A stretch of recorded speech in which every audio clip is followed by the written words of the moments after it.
I don't think most people will like this movie. Yeah. And I think most people that say they like this movie are lying or have convinced themselves that they like it. No, I'm an intellectual. But I like Oppenheimer. But I did like this movie. Are you And lying? I'm not trying to gatekeep movies because I want them to watch it. I just don't think it's a movie for everyone. Yeah. And I don't think it would have been nearly as popular if it didn't come out at the same time as Barbie. Yes. I If think, there wasn't the there's rivalry. there's some mad symbiosis, like some shit going on. The fact that they're both the opposite, but I think Hollywood now has to release 2 movies at one time and do TikTok psyops yeah, to make it so that, with Subway Surfer on the side. like, imagine Avatar 3 comes out like alongside like Avengers, and it's like, who's gonna win, the Na'vi or Iron Man? But also those movies would be identical. I think it is because, yeah, they're so different. Yeah. Do you think Cillian Murphy was good? Do you think Chilean Murphy was good? Do you think Cillian Murphy was good? All the acting in this movie was amazing. And I feel like I say that too often about movies. I said it about Barbie as well. Turns out actors that get paid lots of money are really good at acting. Shooketh to my core. But I think we should start talking about like why this movie isn't for everyone. I think this well, firstly, Do you agree that this movie is not for everyone? oh, definitely. Yeah. There's a reason I was like, I didn't push my partner to go with me. I was like, do you want to come? And she was like, no. And not just because it's 3 hours long. I think that's the first thing you got to cross. 3-hour tour. 3 hours long. I think you have to have some prior knowledge to what the movie is about. Yeah, because I don't think someone like, they don't explain it really. Like, They're I kinda don't think just like, teens are there going is a out and war being going like, on. Yeah, does what was about World War II, dude? Zoomers know that Japan got like mad bombed? Like, there's a reason Japan is the way it is, and it's because they made got the them like shit this. kicked out of them real They had to hard. reinvent themselves. Well, firstly, I don't think period pieces are for everybody.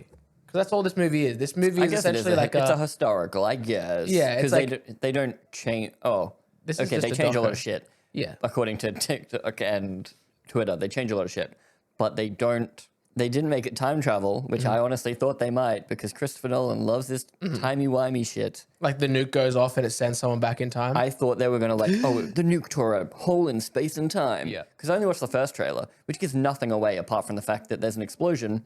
Cillian Murphy is Oppenheimer, and it's like dark and gritty. What I didn't realize from the trailers about this movie is about politics. I thought this Yeah. movie was going to be the battles that J. Robert Oppenheimer has to go through, like the mental kind of struggles with building the first nuclear bomb. Which he really didn't. I mean, there was a bit of that, but it was more More him. so after. It was kind of just like, I want to Yeah. build a bomb. Everything kind of went really well, and he built a bomb, and then he was kind of sad about it. But this movie is actually about communism. This movie is Backdoor about communism, love it. what the first 3/4 of it is what's going to happen after it. And then the last quarter of it is we have to deal with the repercussions of it. Yeah, it's like that. This what movie we is did was just bad. building up to the last act. I think what was really interesting was I saw a lot of talk about how this is like glorifying the bomb and it's glorifying J. Robert. making heroes It's like of the making a people. hero out of him. But I don't think it did. To America at that time, he was a hero. But the way they play it, it's kind of like they did this super horrible thing, but they did it for science Yeah. and for their country. At the beginning, especially, because they thought either they did it or the Nazis were going to get it. And if the Nazis were going to do it, they had to do it first. Yeah. And like, fair enough. Nazis are pretty much everyone agrees that Nazis are bad dudes. So that's like a good goal. And then as it goes on and on through the movie, by the time they test the bomb, Hitler has died. There was Germany like has quit. a big part of the movie was, but Germany's about to surrender. Why would we continue? Yeah, and it's because they'd put in $4 billion in 3 years. So then it's kind of like it's also now more for the science that we're going to test it. Yeah. And they kind of make excuses as to why they get to use it. Like they have this big new toy. They want to use it. So they're like, oh, Japan's going to invade. Japan, like we got to save American lives by nuking Japan. It's like, oh, but then the way we're going to make Japan stand out is by sending all the ground troops in. Yeah, like they're doing some gymnastics to show why they should use their new toy. So I didn't really get a glorification of violence or anything through this movie. Yeah. Especially because it definitely seems like he didn't seem like he was very happy with what he did by the end of it. And they go pretty deep into that because it's really more of a character piece even than it is a historical. Yeah, it's like he's getting PTSD. You know, he can't have like anytime he has like a high anxiety moment, it's like he's seeing the flash That of the background bomb. He's warpy getting effect was great. I don't know if I get hate for this or like people, you just didn't understand. I don't think the plot was very interesting. I don't think the story was very This interesting. wasn't a movie. It wasn't. This was kind of just like a tour de force of filmmaking. Like this was just Nolan showing why he's good at what he does. Do you think this is his Avatar? Because I feel like wasn't Avatar just like they also tested a lot opus. of they tested a lot of new stuff. You know, Yeah, that's true. Yeah, the whole it filming, kinda the whole was. digital thing, the whole.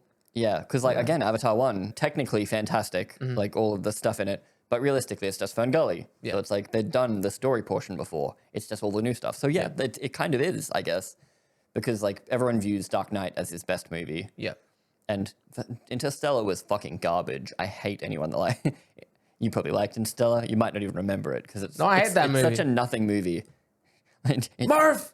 zooms into your brain. It's just you're like playing the song.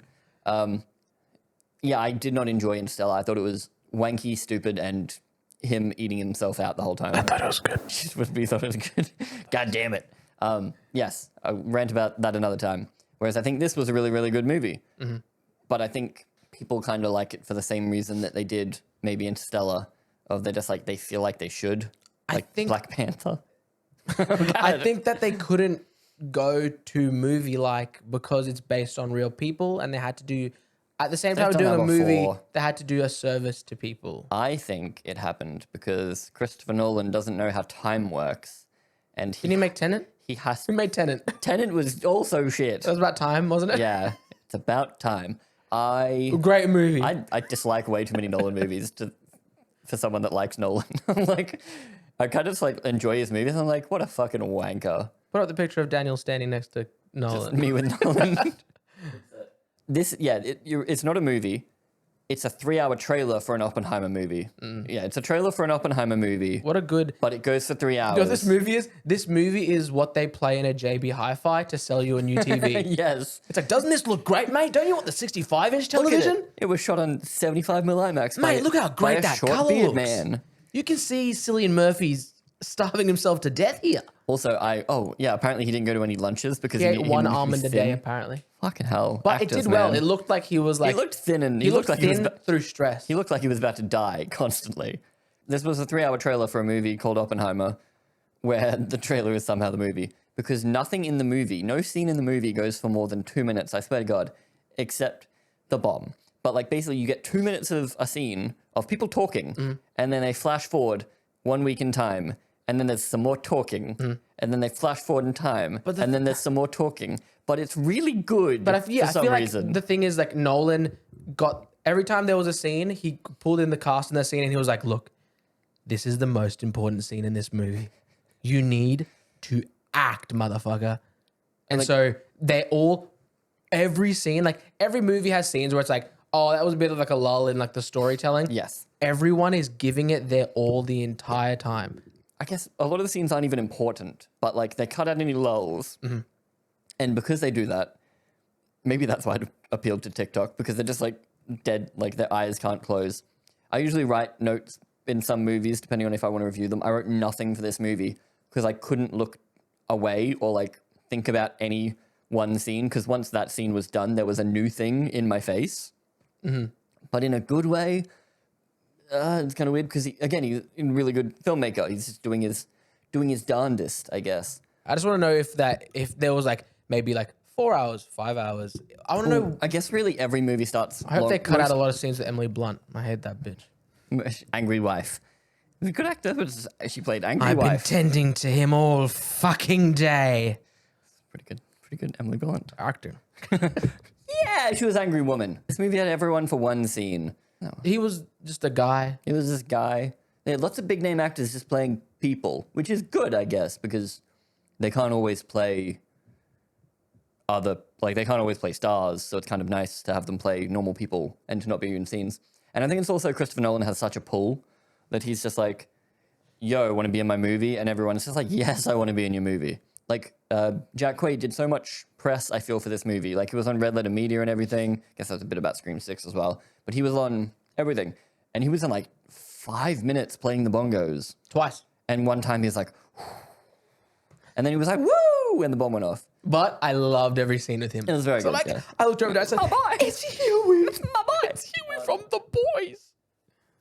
Going back to every scene being 2 minutes long. But excellent. Except there's a half an hour scene where the bomb goes off. Time just like, they hit July 16th or whatever. I know, they hit a day, and then it's just time is now normal. Nolan doesn't know how time works. He think it go back and forward lots, and he had no constraint like he did with Batman. You can't do that with Batman. Like, can't do that with other movies. Yeah. So that's why he did it with Tenet, because he loves messing with time. There's 4 timelines in this movie going on at once. Yes, and 2 of them are simultaneous, or like just after, and one of them's in black and white, just because. One is like the base timeline, right? Which is There's building the bomb timeline. yes, which is like the longest for sure. But then everything else is a framing device around that. There is him being investigated by the Grey Council timeline, Which is the furthest in the future for most of it. There is that the same timeline as RDJ? Black and white timeline. That's the same timeline? They're so close. They're it's very almost close. Pointless. Yeah. I think that's why he made one black and white, so that it was more confusing, because he's Christopher Nolan, god damn it. Yeah.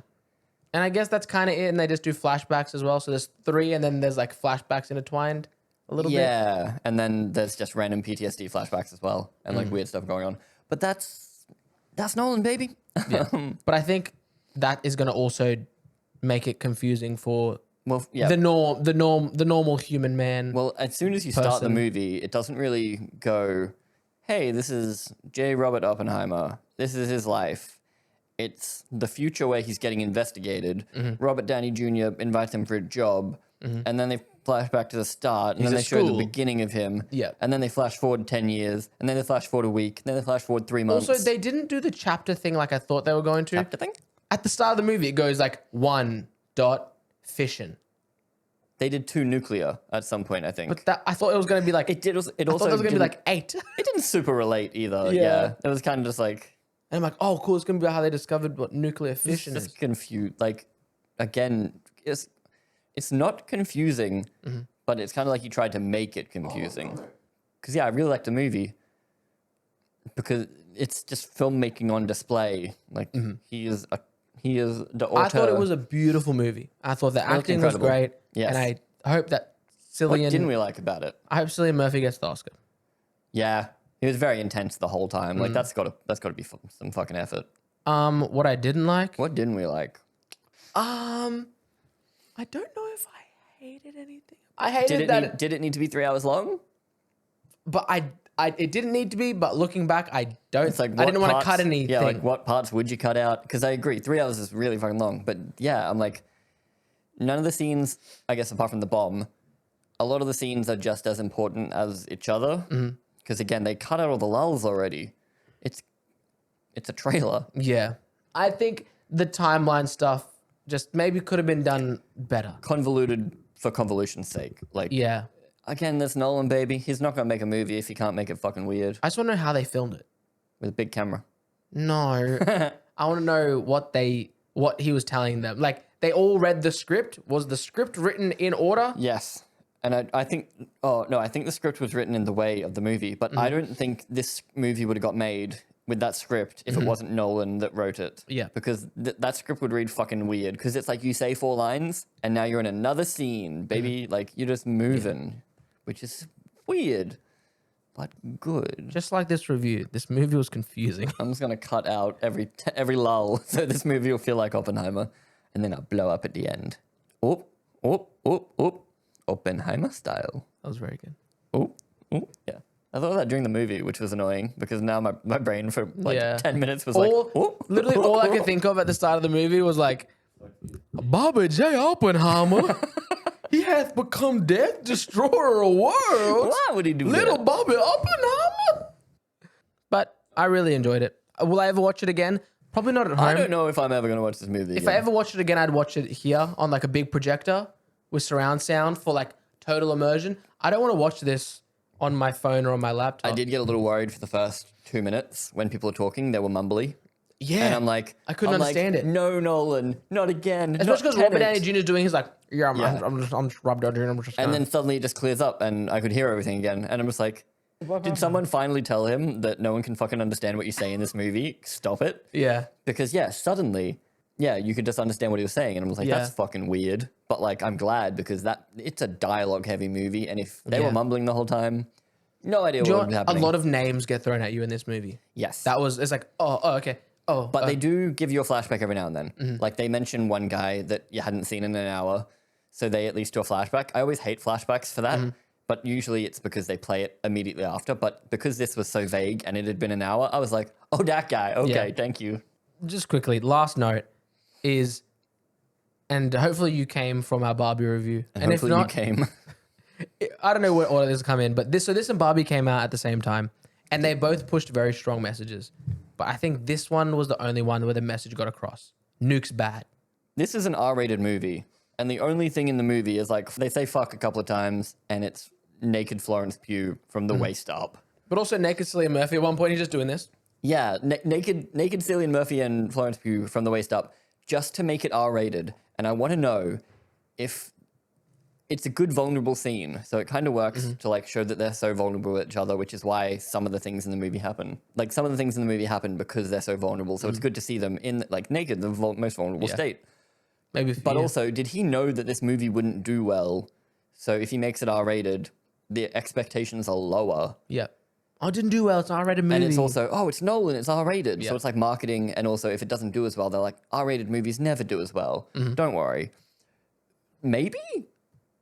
Or the one was want to see some titties. And they were like, Cillian, shut off, boy. that wasn't planned. They just got naked on set. They need to show how skinny he was. He's like, I've only been having an arm and a day. I need to show off how skinny I am. God damn. He's like, get off. I liked it. It was a good movie. I enjoy it. I'll never watch it again. I know people that have watched it like 2 or 3 times already. I don't know if I'd get much more out of it watching it again. I think I'd rather watch behind the scenes stuff on it to find out about how it was made because that's kind of more interesting to me. Tell us what you thought of that movie. I'm glad you came. This movie has become end.